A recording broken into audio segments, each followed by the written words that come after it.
अरे माकू आंबो कोड पाइलु हमरे जो मुन्नू नहीं की ता मामू असले तो सावित्री बार धर की ताकि उडा आंबो देले मु खाउछ। अरे हां तो ए सावित्री पहुंचलानी तो मामू भूली गेले ना कोन रोहित तो फोन करी मो मने पकाई ये कॉल कलानी। अरे ये कौन कॉल कलानी? हेलो अरे सावित्री व्रत आसी पहुंचलानी एथर भार नै के आसीबोनी की सावित्री व्रत नहीं की जीवी तो मो गुडी लाज शरम अछि तो सावित्री व्रत केदिन पालन करूना ठीक से सावित्री माने कोन कहलु जानिजु? अरे सावित्री माने कोन?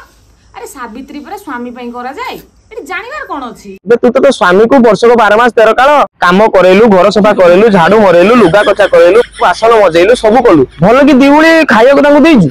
तुमरा डेली डेली को मु हाथ बथा होउ छु रोसई करि परबिनी एटा करि परबिनी सेटा करि परबिनी तमे जाओ बाहर खाइ देके आसो।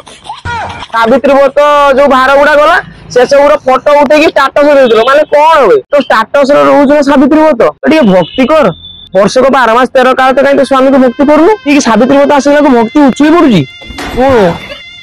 देखानिया भक्ति जदि करिवु सावित्री भावित्री भार मु नेकी जाई परिमिनी हृदय रु भक्ति कर हृदय रु स्वामी प्रति भल पाइबा रख स्वामी को पूजा कर ताहाले देकी मु भार नेकी जीवी आ मने रख एई सब काम जे दिन करिवु तते कॉल करिया पड़िबोनी ठीक टाइम आसला को मु नेकी पहुंची जीवी पाल्ला चलेची आ कहला भार रख।